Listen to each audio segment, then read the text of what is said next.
Good morning, students. Welcome to Learners Academy. Good morning, बहुत मजा आया ना? Okay. So the next topic is general term and its term of AP. कल हमने जो खत्म किया वो था exercise 5.1, right? पूरी हो गई एक्सरसाइज हमारी.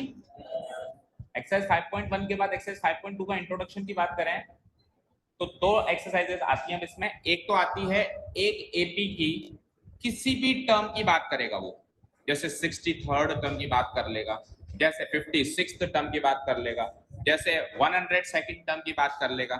ये तो है 5.2 का मुद्दा. 5.3 में क्या बात चर्चित, एक बार और तूने अगर किसी बच्चे से बात करी तो आप क्लास से बाहर जाओगे. आपको जो भी बात करनी है मुझसे करोगे, किसी भी बच्चे से कोई बात नहीं. और किसी बच्चे ने इसकी बात सुनी तो उसको भी बाहर भेजूंगा. ठीक है, इंटरेस्ट लेके. हाँ बोल क्या बोल रहा है. हाँ ठीक है. एक्सरसाइज नंबर 5.3 में क्या होगा, सम ऑफ टर्म्स की बात करेगा. उसको एक बार साइड में छोड़ो. बात करते हैं 5.2 में. सर आप कह रहे हो किसी भी टर्म की बात करेगा, तो किसी भी टर्म की बात तो 5.1 में भी कर रहा है ना. लेकिन 5.1 में एक सीक्वेंस फॉलो कर रहा है. कैसा सीक्वेंस फॉलो कर रहा है? लाइक अगर 7 टर्म्स की बात कर रहा है तो वो 7 टर्म्स शुरू की 7 टर्म्स हैं, पहली दूसरी तीसरी चौथी पांचवी छठी सातवीं. तो हमको क्या है, ज्यादा दिक्कत नहीं है. पहले निकाल लो और जोड़ के, दूसरी निकाल लो और जोड़ के, तीसरी निकाल लो. डायरेक्ट बीच में से टर्म नहीं उठा रहा है. फर्स्ट एक्सरसाइज में आपने देखा डायरेक्ट ऐसे नहीं उठा रही. बताओ पिछली 6 टर्म से सीधे 7वीं टर्म पूछ ले. ऐसे क्वेश्चंस है हमारे सेकंड एक्सरसाइज में. तो topic name is nth term of an AP. किसी एपी की कोई भी टर्म निकालने और उससे रिलेटेड क्वेश्चंस. अब उससे रिलेटेड और क्वेश्चंस भी बन सकते हैं. कैसे? 57th टर्म और 63rd टर्म का डिफरेंस ये है. 72nd टर्म और 102 नंबर वाली टर्म का प्रोडक्ट ये है. मतलब किसी एपी की कोई भी टर्म पूछेगा ही नहीं, उनके बीच में ऑपरेशंस भी लगवाएगा, जुड़वाएगा, घटवाएगा, डिफरेंस देगा, कुछ भी देगा. ठीक है, क्लियर है. यानी कि कुल मिलाके एपी की किसी भी टर्म पे डायरेक्ट पहुंचना हमको आना चाहिए. उसका फॉर्मूला हम पहले एक्सरसाइज में डिस्कस कर चुके हैं. सरल सा फॉर्मूला है a plus n minus 1 multiplied by D. जो नोट्स में नोट डाउन किया उसको अगर आपने रीडिंग भी लगाई बातें करने के अलावा, या लिखते लिखते भी थोड़ा रीड आउट किया होगा, तो आपको बड़ी सिंपल सी लैंग्वेज में वो लिखा हुआ है. क्या लिखा हुआ है? चलो रीडिंग लगाते हैं. देखो, जनरल टर्म भी कहते हैं इसको और nth टर्म भी कहते हैं. ठीक है, ये तो हो गई मैथमेटिकल लैंग्वेज. सादा सरल लैंग्वेज, कोई सी भी टर्म. एक एपी की कोई सी भी टर्म पर डायरेक्ट बात करने का जो मुद्दा है वो ये बताता है. ठीक है. The general term also known as nth term of कहते हैं is the sum of the first term. ये सम है. सम किस किस चीज का है? देखो, दो चीजों का सम है. एक तो इस चीज का, एक इस चीज का. ओके, ए तो होती है फर्स्ट टर्म और दूसरी टर्म क्या है? n-1 times the common difference. n common difference का कितना गुना कर रहे हो आप? n-1 गुना कर रहे हो. n-1 टू d का मतलब क्या होगा? -1 टाइम्स ये आ गया कुछ वैल्यू और उसमें फर्स्ट टर्म और जोड़ दो. लाइक ये 73rd टर्म. तो 73rd टर्म अगर मुझे चाहिए तो n अगर 73 है तो n-1 72 होगा. तो कॉमन डिफरेंस का 72 गुना करो और पहली टर्म जोड़ दो. आप डायरेक्टली 73वीं टर्म पे पहुंच जाएंगे. समझ आया? नहीं समझ आया? जागृत. लेट से मुझे a73 चाहिए तो यानी कि n की वैल्यू 73, तो यानी कि n-1 की वैल्यू 72. तो आप इसका 72 गुना करो. किसका? डी का. कॉमन डिफरेंस का 72 गुना करो और कहीं ना कहीं ए भी गिवन होगा, उसमें ये जोड़ दो. तो a प्लस 72 डी ही क्या बन जाएगा मेरा? a73 बन जाएगा. फर्स्ट एक्सरसाइज में बता रखा है, लेकिन अब बिल्कुल डिटेल में बात हो रही है. इस एक्सरसाइज में बात ही इसी की होगी. फर्स्ट एक्सरसाइज में उसकी इर्द गिर्द, मतलब फर्स्ट एक्सरसाइज वाज इंट्रोडक्शन. तो इंट्रोडक्शन में कहीं ना कहीं उसकी बात तो होगी. और अब केवल और केवल टर्म की बात होगी, किसी भी टर्म की बात होगी एक एपी. ठीक है, क्लियर है? तो ये तो होगी इसकी डेफिनेशन. इसको डिनोट कैसे कराते हैं बच्चे? an. कैसे डिनोट कराते हैं? an. लाइक मैंने कहा 72वीं टर्म तो आप लिखोगे a72. मैंने कहा 100th टर्म तो आप लिखोगे a100. मैंने कहा 1000th टर्म तो आप लिखोगे a1000. ओके. अच्छा, इस एक्सरसाइज में ऐसे भी क्वेश्चन है कि एक एपी की जगह दो एपी आ जाएंगी. मतलब एक सीक्वेंस की जगह दो सीक्वेंस आ जाएंगी. इस सीक्वेंस का कोई एक टर्म ले लेगा, इस सीक्वेंस का कोई दूसरा टर्म ले लेगा, उनमें ऑपरेशंस कराएगा. मतलब कुल मिलाकर अब ये मैदान में आ गया. अब आप सीख गए ना, अभी मैदान में आ गया, कुछ भी करवाएगा आपसे. तो आप भी आ जाओ मैदान में कुछ भी करने के लिए. ठीक है, क्लियर है? नेक्स्ट क्या कह रहा है? हाँ, तो फिर कुछ और गिवन होगा, वो इतनी सफिशिएंट इंफॉर्मेशन आपको देगा जिससे आप वो टर्म तक पहुंच सकें। ठीक है, आपका क्वेश्चन करेक्ट है और ऐसा होगा भी सही कि फर्स्ट टर्म गिवन ही ना हो। सर आप कह रहे हो a + 72d करो, a पता ही ना हो तो, केवल d पता हो तो फिर वो कुछ ऐसी इंफॉर्मेशन देगा जिससे या तो a पता लगे या फिर डायरेक्ट वो टर्म पता लगे जिसकी बात हो रही। ठीक है, क्लियर है? वही तो मतलब वही मिसलेनियस क्वेश्चन है एक तरीके से, एडवांस लेवल क्वेश्चन है ऐसे मान लो, इसमें किसी भी टर्म तक पहुंचने के। ओके, आगे बढ़ते हैं। Generally it is also referred to as the last term. अच्छा, ए एन को लास्ट टर्म भी कह सकते हो अगर नंबर ऑफ टर्म्स n है तो। क्या कहा मैंने? एक एपी में नंबर ऑफ टर्म्स कितनी है? n, तो ए एन लास्ट टर्म होगी नहीं होगी? अब सरल भाषा में सुनो, एक एपी में 15 टर्म्स हैं तो A15 लास्ट टर्म होगी नहीं होगी? पहली टर्म A1, दूसरी term A2, A3, A4, A5, A15 last term होगी नहीं होगी? अगर उसमें 15 टर्म्स, टोटली 15 टर्म्स हैं, तो अगर एक एपी में मैं n नंबर ऑफ टर्म्स की एक एपी मान लूं तो an जो होगी वो उसकी लास्ट टर्म होगी नहीं होगी? तो इस एक्सरसाइज में मैं कई जगह an को l, लास्ट टर्म बोले तो l, an को l से इक्वेट करवाऊंगा। तो आपको कंफ्यूजन नहीं होना चाहिए सर लास्ट टर्म निकालने के लिए उसकी वैल्यू an के बराबर क्यों रख रहे हो? an के बराबर रख सकते हैं अगर n नंबर ऑफ टर्म्स हो। तो हम मान लेंगे कि उसमें n नंबर ऑफ टर्म्स हैं, हम मान लेंगे उसमें क्या है, n नंबर ऑफ टर्म्स हैं, और हम उसकी वैल्यू an की इक्वेट करते हैं। ठीक है, अच्छा एक इंपॉर्टेंट चीज जो पूरी एक्सरसाइज में चलेगी, जो फर्स्ट एक्सरसाइज में नहीं चली। फर्स्ट एक्सरसाइज में कोई सी भी टर्म निकाली थी, इस एक्सरसाइज में उल्टा भी निकालना होगा। टर्म दे देगा, पोजीशन पूछ लेगा।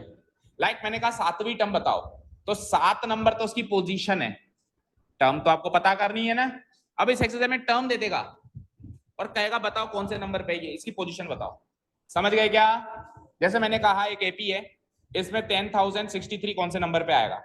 10वें नंबर पे आएगा, 20वें नंबर पे आएगा, यानी उसकी पोजीशन। क्लियर है? ये उल्टा क्वेश्चन तो इस एक्सरसाइज का मेन पार्ट है, मेन हथियार इस एक्सरसाइज का, वो निकालना भी सीखेंगे। ओके, बड़ा आसान है। इनफाइनाइट एपी हो तो आपको कह रहा है ना वो 73rd टर्म निकालो, तो आप बाकी के टर्म्स को भूल जाओ ना, आप तो 73 पे फोकस करो ना। मैंने कहा कि इनफाइनाइट एपी है, उसकी 73rd टर्म निकालो, तो आपको क्या फर्क पड़ता है कि वो इनफाइनाइट है फाइनाइट है? आपको पोजीशन दे रहा है ना कि 73rd ही निकालनी है आपको, तो या तो निकालनी है या दे रखी होगी। और पोजीशन, या तो पोजीशन देके टर्म पूछेगा या टर्म देके 73rd एपी, या तो 73rd टर्म पूछ लेगा आपसे तो 73 उसकी पोजीशन हो गई, या फिर 73rd टर्म या कोई भी टर्म दे देगा और उसकी पोजीशन पूछ लेगा। ठीक है, क्लियर? आगे चलते हैं। और ये जो फॉर्मूला है ये इस एपी का मेन फॉर्मूला है।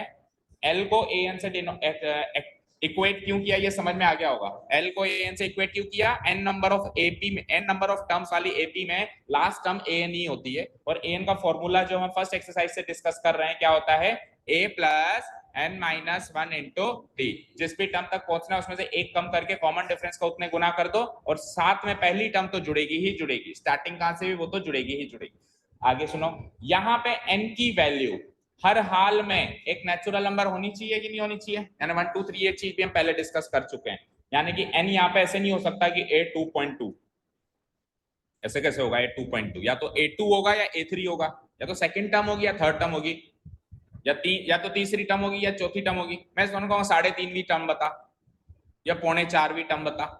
ऐसी एपी में टर्म्स एग्जिस्ट नहीं करती। हमारी इमेजिनेशन में हम सोच सकते हैं कि मान लो सर तीसरी टर्म मान लो 10 है और चौथी टर्म मान लो 20 है, तो बीच की टर्म 15 हो गई, तो ये हमारी इमेजिनेशन में चल सकता है, बट एग्जिस्ट नहीं करता, टॉपिक में एग्जिस्ट नहीं करती ऐसी कोई चीज। या तो तीसरी टर्म होती है या चौथी टर्म होती है, बीच की टर्म नहीं होती। तो n की वैल्यू हर हाल में एक नेचुरल नंबर होगा, लाइक 1 2 3 4। ठीक है, लेटर n को हम नंबर ऑफ टर्म्स के लिए भी डिनोट करेंगे, अभी बताया मैंने कि an में n क्या हो जाएगा? टोटल नंबर ऑफ टर्म्स हो जाएगा। क्लियर है क्या? सारी बात क्लियर है? बोलो, कोई डाउट नहीं है? ओके, बढ़ते हैं हम आगे। तो करीब करीब हमने नोट्स रिलेटेड कर दिया, सीधे एक्सरसाइज भी कर सकते हैं, देख लेते हैं कुछ और है क्या। नहीं, बंद करो, आ जाओ एक्सरसाइज, आ जाओ एक्सरसाइज में। कुछ नहीं बताना, एपी हमने कर रखी है, सारे क्वेश्चंस हमने कर रखे हैं, अब बस एडवांस लेवल क्वेश्चंस हैं ऐसे मान के चलो। सो एक्सरसाइज नंबर 5.2 का पहला ही क्वेश्चन देखें। एक टेबल दे रखी है जिसको आपको कंप्लीट करना है। इंस्ट्रक्शंस रीड करते हैं हम। Fill in the blanks in the following table given that A को फर्स्ट टर्म मानना है, अगर नहीं कहे तो भी मानना है।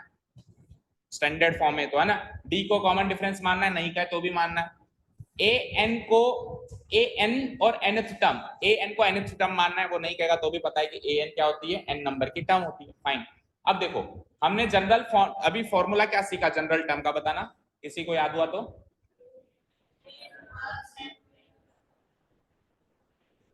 देखो इसको फॉर्मूला ना मान के, इसको फॉर्मूला मानोगे तो एक्सरसाइज नंबर 1 के क्वेश्चन सॉल्व हो जाएंगे सारे, हो गए थे। अब इसको फॉर्मूला मत मानो, इसको इक्वेशन मानो। इक्वेशन समझते हो क्या होता है, जिसमें कुछ एलएचएस में होता है कुछ आरएचएस में। सो इस इक्वेशन में कितने कंपोनेंट्स हैं ये बताओ गिन के, कितने कंपोनेंट्स यानी कितने आइटम दिखाई दे रहे हैं?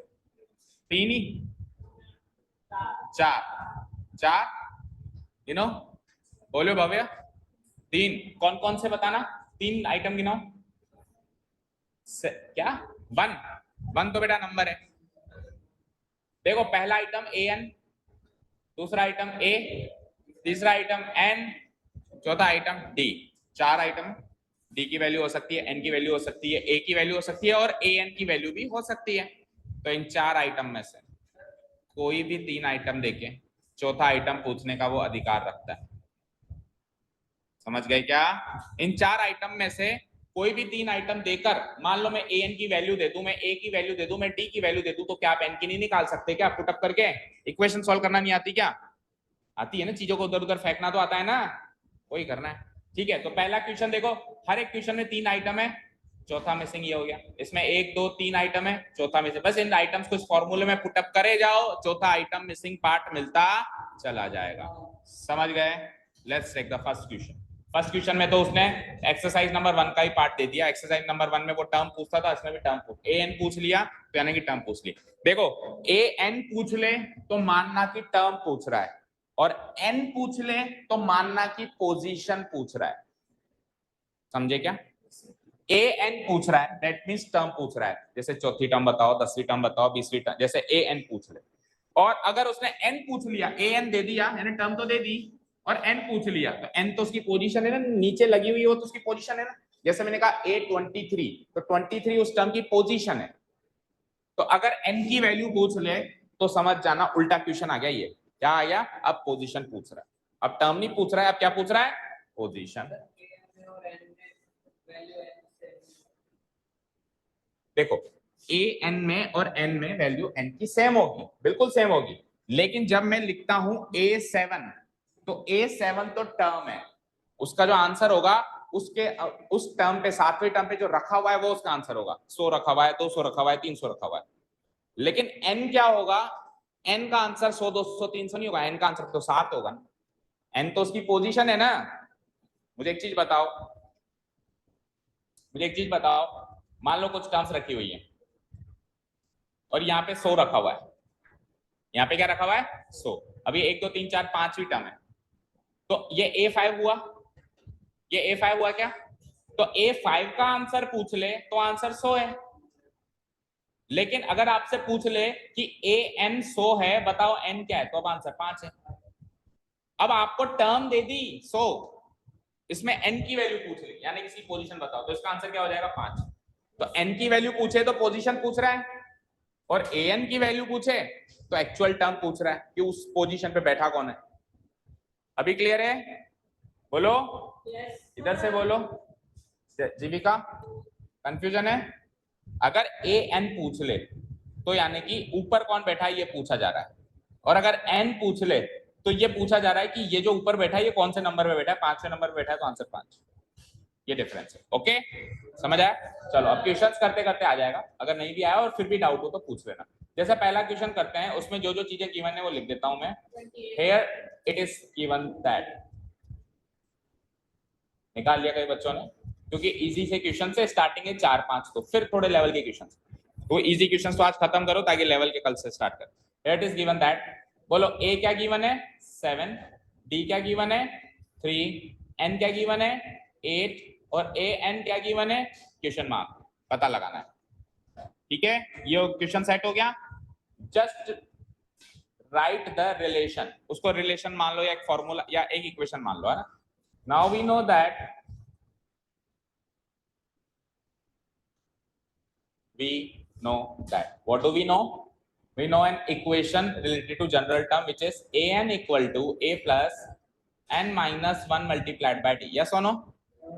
Okay, just put the values. Implies, देखो an की वैल्यू तो पता करनी है ना, जिसकी वैल्यू पता करनी है उसको तो करो कॉपी पेस्ट, जिसकी वैल्यू पता करनी है उसको तो करो कॉपी पेस्ट, और जिसकी वैल्यू गिवन है वो डाल दो. a की वैल्यू क्या गिवन है बोलो 7, n की वैल्यू क्या गिवन है बोलो 8, माइनस 1 की वैल्यू 1 की वैल्यू तो 1 ही होगी, और d की वैल्यू 3. ओके, सो an का आंसर यहां से आ जाता है 7 प्लस 8 माइनस 1 यानी 7 इंटू 3 यानी कि 7 प्लस 21 यानी कि 28. अब सुनो, जो रुद्र आप कह रहे थे कि ये n की वैल्यू, यही n की वैल्यू है क्या? यस, बिल्कुल यही n की वैल्यू है. आप an की वैल्यू 28 भी लिख सकते हो, और I can say that a8 equal to 28. n की वैल्यू यहां पर भी 8 ही लगानी है. एक्चुअली ये 8वीं टर्म है. एक्चुअली ये कौन सी टर्म है? 8. देखो मैं कह रहा हूं n की वैल्यू 8 लगा के टर्म बताओ, तो एक्चुअली मैं 8वीं टर्म पूछ रहा हूं आपसे. ठीक है, मैं कह रहा हूं n की वैल्यू 8 थी, अब बताओ टर्म क्या थी. तो एक्चुअली तो मैं 8वीं टर्म पूछ रहा हूं ना, तो उसको आप an लिख के 28 लिख दोगे तो भी करेक्ट है, और आप एक्चुअली बता दोगे कि ये लो साहब ये 8वीं टर्म ही है एक्चुअली, तो भी करेक्ट है. n तो n ही है ना, n को अगर 10 जगह रखोगे तो 10 कंपोनेंट्स थोड़ा होंगे. इस फॉर्मूले में a की वैल्यू, d की वैल्यू, n की वैल्यू और an की वैल्यू के अलावा और क्या है बताओ? ये n और ये n, ये तो सेम ही है, तो कंपोनेंट अलग अलग थोड़ा माने जाएंगे. ये an अलग कंपोनेंट माना जाएगा, ये an अलग कंपोनेंट माना जाएगा, n अलग कंपोनेंट माना जाएगा. इसकी वैल्यू और इसकी वैल्यू अलग अलग हो सकती है और होती है. ठीक है, क्लियर है? चलेंगे नेक्स्ट क्वेश्चन पे. It was a very easy question. ये तो एक तरीके से फर्स्ट एक्सरसाइज का रिवीजन हो गया एक तरीके से, नथिंग एल्स. सेकंड क्वेश्चन पे चलूं क्या मैं? अब सेकंड क्वेश्चन में क्या क्या चीजें गिवन है? a गिवन है, n गिवन है और an गिवन है. जो जो गिवन है वो बताओ. बोलो a क्या गिवन है? चारों चीजें बताओ. a कितना है? -18 है ना. d मिसिंग है. n गिवन है कितना? 10. एंड an कितना गिवन है? 0. अब an 0 भी हो सकता है. 0 का मतलब क्या है यहाँ पे? यानी किसी टर्म पे कोई 0 भी बैठा है, तो एक ऐसी एपी हो सकती है ना. देखो एक एपी बना रहा हूं, देखना ध्यान से. -4, -2, 0, 2, 4. ये एपी है या नहीं है बताओ? दो का गैप है ना. तो देखो किसी पोजीशन पे 0 भी बैठ सकता है ना, तो an 0 भी हो सकता है. कोई टर्म है ये जिसकी वैल्यू 0 है, तो हो सकती है कि नहीं हो सकती है? तो ऐसे मत सोचना n की वैल्यू 0 कहां से आ गई. n की वैल्यू 0 नहीं हो सकती. n की वैल्यू एक नेचुरल नंबर होगी, बाकी जो 3 कंपोनेंट्स है उसकी वैल्यू एनी रियल नंबर हो सकती है. ठीक है, डन. ओके, चलो तो अब जो मिसिंग कंपोनेंट है उसको तो करो कॉपी पेस्ट, और बाकी कंपोनेंट्स की डालो वैल्यू. मिसिंग कंपोनेंट क्या है बोलो? n. ओ सॉरी d. मिसिंग कंपोनेंट है d. तो मैं लिख देता हूं उसको. an की वैल्यू गिवन है क्या? बिल्कुल गिवन है 0. a की वैल्यू गिवन है क्या? बिल्कुल गिवन है -18. n की वैल्यू भी गिवन है कितना? 10. -1 तो -1 रह गई, और d इज मिसिंग, तो d को d छोड़ दो. बताओ यहां तक कोई doubt? No doubt. Okay, implies 0 बराबर, सोल्व करते हैं, -18 प्लस 10 - 1 इज 9d. अब d की वैल्यू निकालनी है तो d को आइसोलेट करो. इक्वेशन सोल्व करना आता है. d को छोड़ के बाकी सबको दूसरी साइड भेजो. सो -18 इस साइड आएगा तो 0 में जुड़ जाएगा, उधर बच जाएगा 9d. समझ आया? और 0 में 18 जोड़ेंगे तो क्या आएगा? 18 ही आएगा. 9d. अब 9 को भी इधर भेजो, तो 9 मल्टीप्लाई हो रहा है तो इधर आगे क्या हो जाएगा? डिवाइड. तो 18/9 हो जाएगा. सो फाइनली 9d की वैल्यू हो जाती है 2. कॉमन डिफरेंस इसका 2.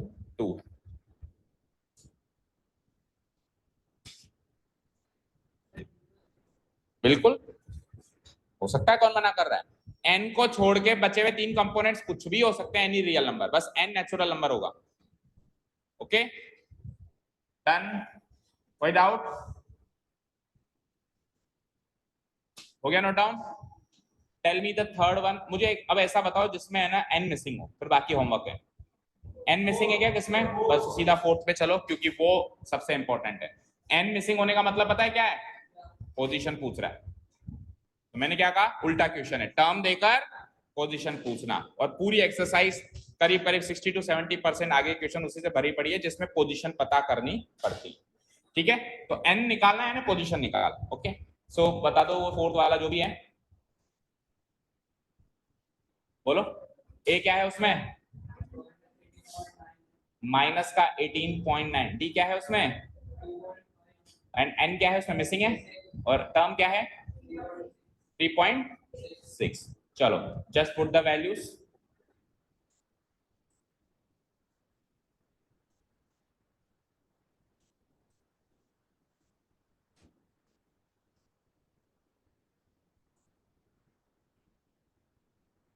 Put the values. A N की वैल्यू गिवन है ना बेटा, यस। ए की वैल्यू भी गिवन है ना बेटा,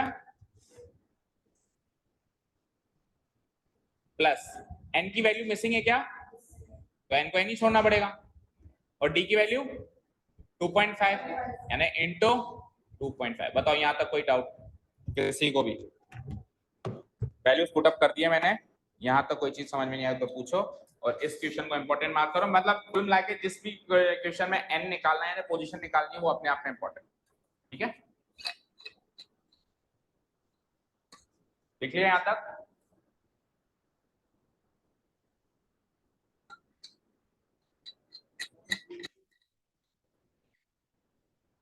यहां तक हो गया क्या? तो आगे की बात करें।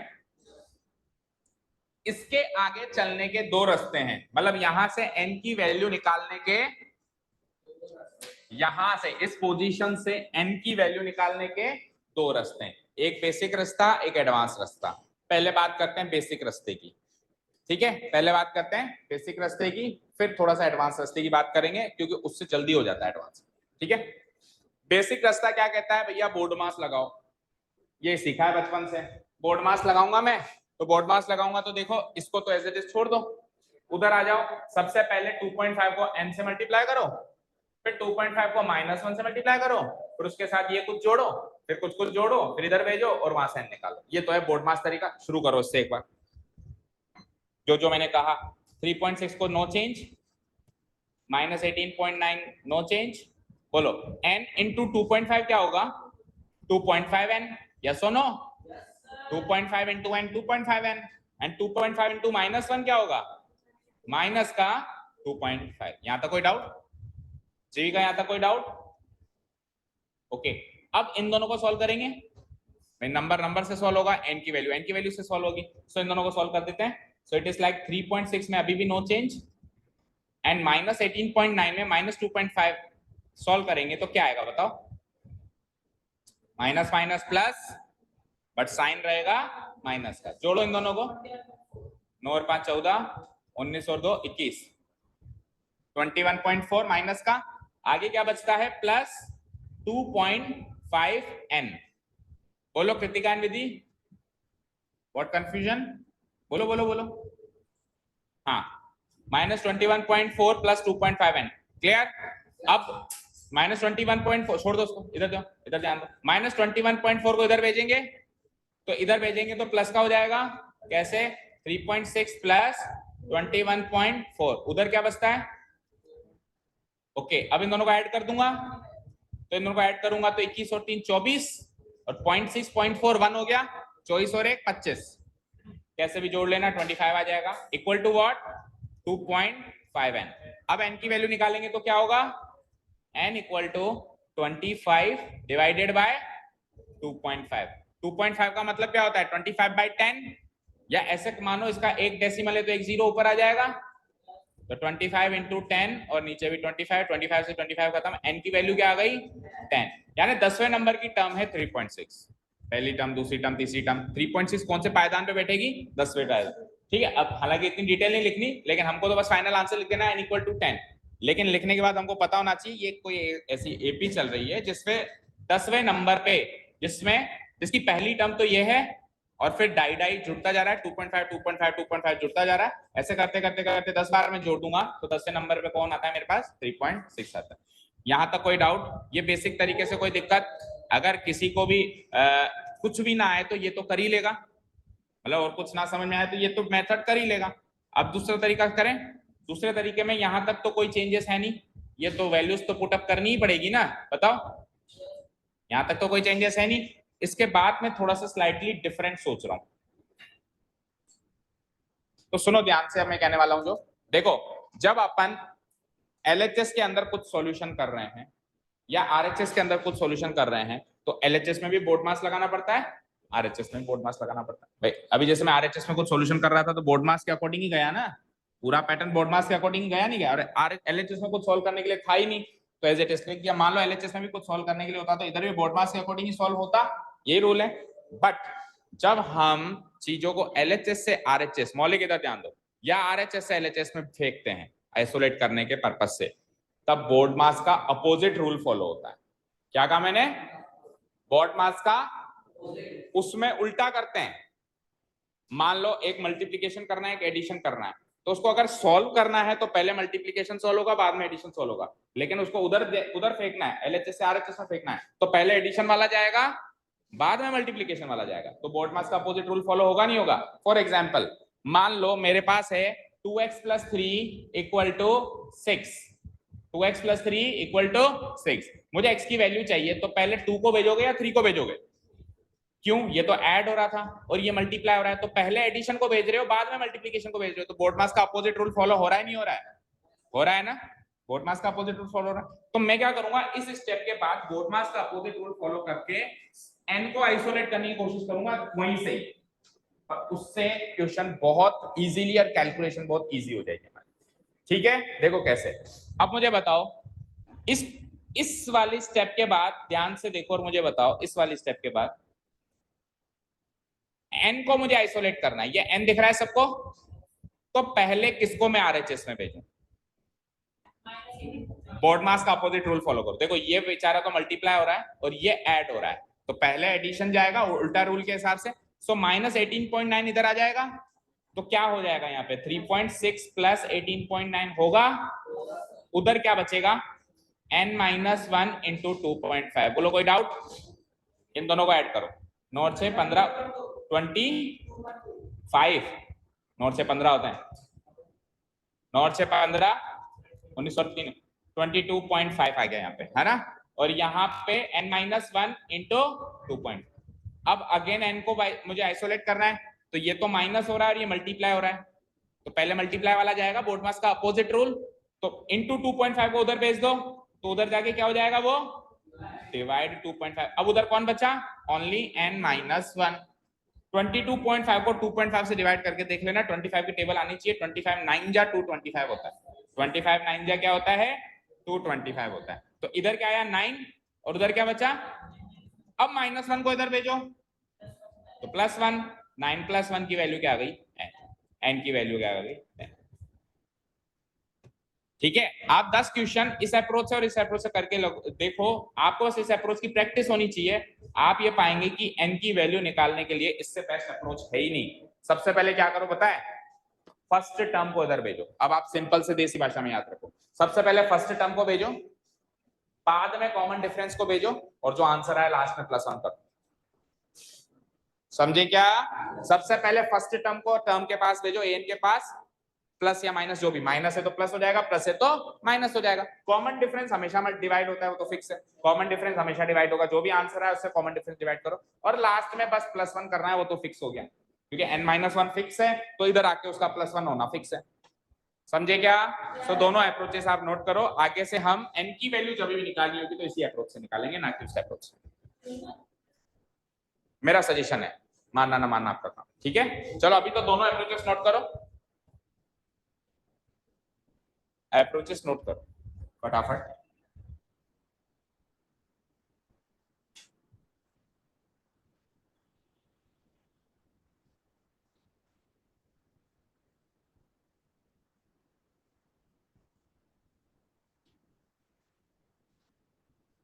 और अप्रोच कहां से चेंज होगी? इस स्टेप से। मतलब ऐसा नहीं है कि कुछ अलग चीज करेंगे हम, वही वैल्यू पुटअप करेंगे, बस इक्वेशन को सॉल्व करने का तरीका दूसरा चूज किया हमने, है ना। उस आरएचएस को उधर ही सॉल्व करने की बजाय शुरू से ही आइसोलेट करना शुरू कर दिया, एक तरीके से एन को शुरू से आइसोलेट करना शुरू कर दिया। ठीक है, एज यू विश।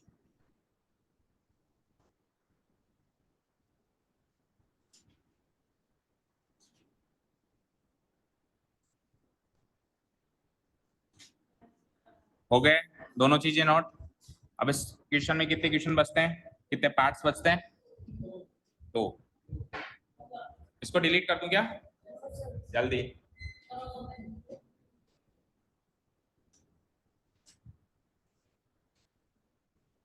ठीक है चीजें,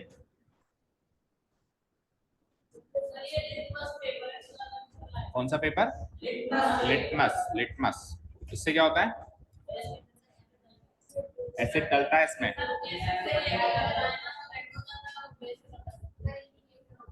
एसिड से तो रेड हो जाता है और बेस से तो ऑलरेडी रेड और ब्लू।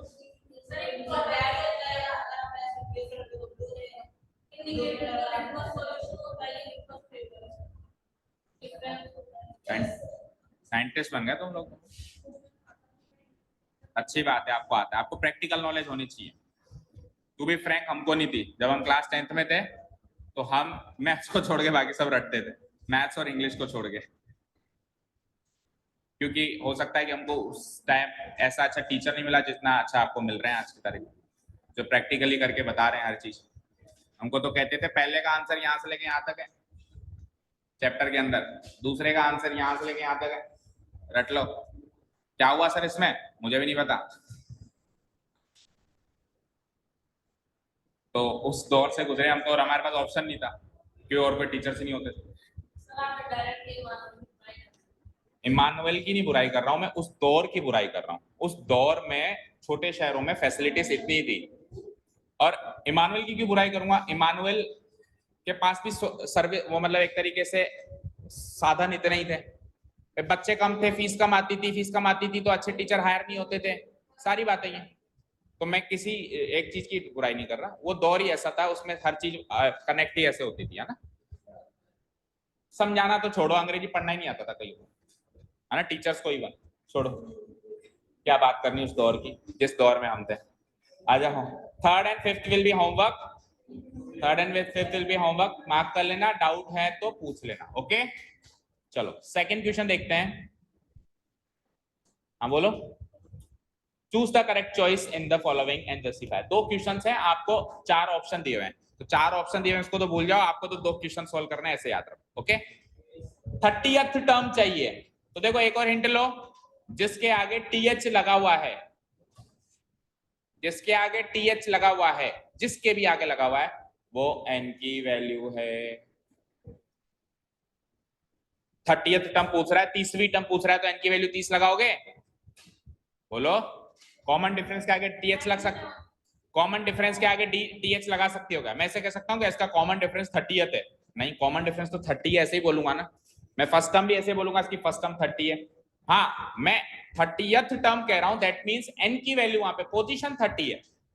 टीएच किसके आगे लगता है? पोजीशन के आगे। किसके आगे लगता है? पोजीशन। तो टीएच ये जो साइन है कहीं पर भी लगाए दिखाई दे, एनडी टीएच एस टी, जैसे फर्स्ट का एस टी, सेकंड का एनडी, थर्ड का आरटी, ये नोटेशन ऐसे कहीं भी दिखाई दे तो वो एन की वैल्यू है। सो ये एन की वैल्यू हो गई। फर्स्ट टर्म 10 आ जाएगा, कॉमन डिफरेंस इसको इसमें से माइनस करके आ जाएगा, तीन चीजें आ गई, और चौथी चीज पूछ रहा है, यानी ए एन पूछ रहा है। क्या पूछ रहा है? ए। चलो तो इसको कैसे हम लिखेंगे, प्रेजेंट करेंगे। Here the given AP is, first of all write the AP.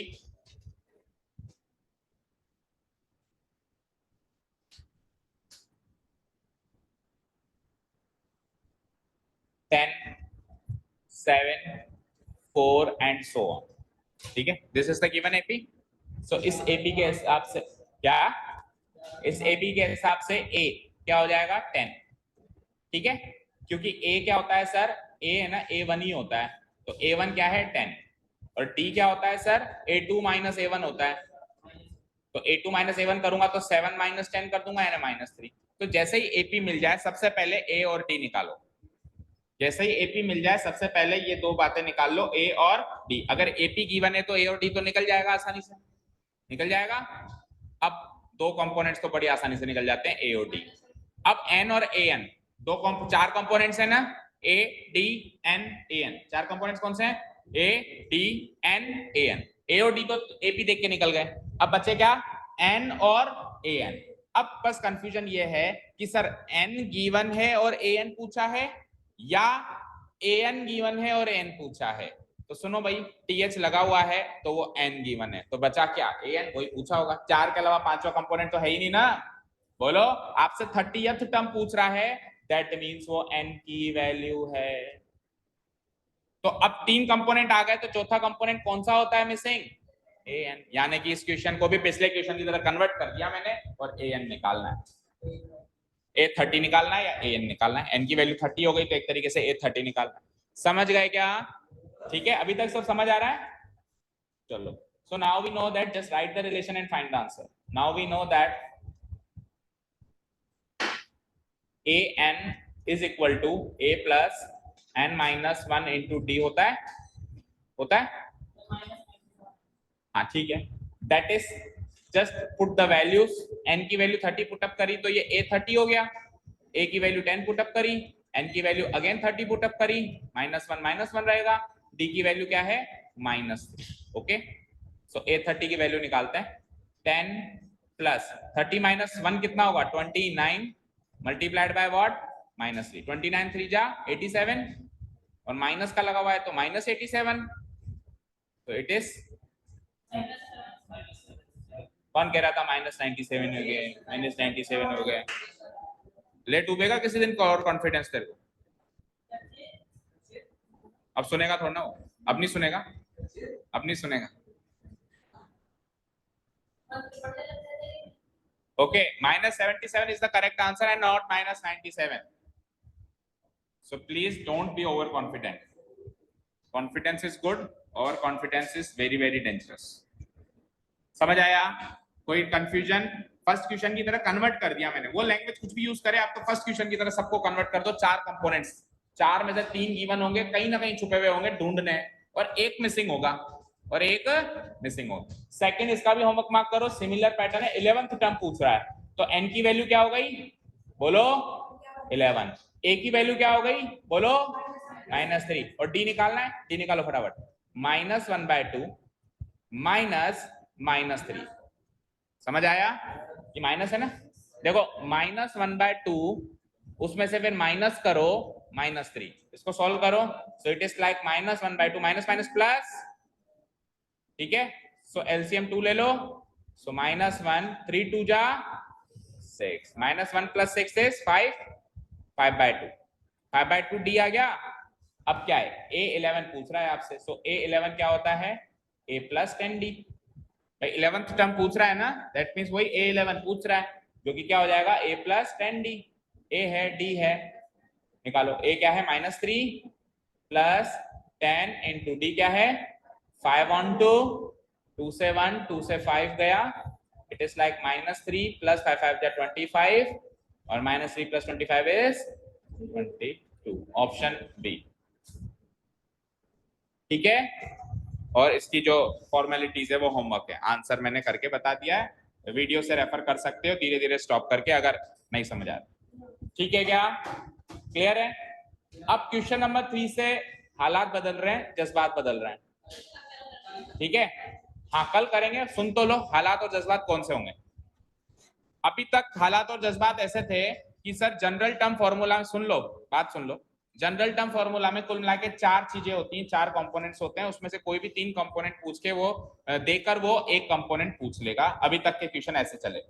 अब आगे के क्वेश्चन, जैसे क्वेश्चन नंबर 3 उठा लें हम, तो ये क्वेश्चन कैसे हैं, और ऐसे बहुत सारे क्वेश्चन है अब जिसमें 4 कंपोनेंट्स की बात नहीं करेगा, कंपोनेंट्स की बात ही नहीं करेगा, उस एपी के किसी भी 2 टर्म्स की बात करेगा, किसी भी 2 टर्म्स की। आप चेक करो, हर एक एपी की 2 टर्म्स गिवन है, जैसे पहली और तीसरी, जैसे दूसरी और चौथी, जैसे पहली और चौथी, जैसे पहली और पांचवी, जैसे दूसरी और कौन सी है, छठी, जो भी है, पहली और छठी इसमें है ना। तो एक एपी की कोई भी 2 टर्म्स गिवन हो, कोई भी एनी 2 टर्म्स गिवन हो, तो पता है उस एपी की कोई भी टर्म निकाली जा सकती है, पर बशर्ते 2 टर्म्स एटलीस्ट गिवन होनी चाहिए, कोई सी भी दे दे, मैं नहीं कह रहा हूं पहली दूसरी दे, मैं नहीं कह रहा हूं चौथी पांचवी दे, तो 77वीं नंबर की और 10,394 नंबर की देता है, तो दे दे, बस 2 टर्म्स की गुजारिश, 2 दे दे, मैं उस एपी को चीर फाड़ के पूरी टर्म्स बता सकता हूं उसमें से। समझ गए? तो ये पैटर्न चेंज हो रहा है, ये कल से देखेंगे कि ऐसा कैसे हो सकता है कि किसी एपी की दो टर्म्स बताओ, क्योंकि कंपोनेंट्स तो बताए नहीं आपने, तो दो टर्म्स की मदद से कंपोनेंट्स पता चलेंगे और एक बार कंपोनेंट्स पता चलेंगे तो कोई भी टर्म पता चले। ठीक है, चलो कल करेंगे। Thank you so much for listening to us, have a nice day, keep learning.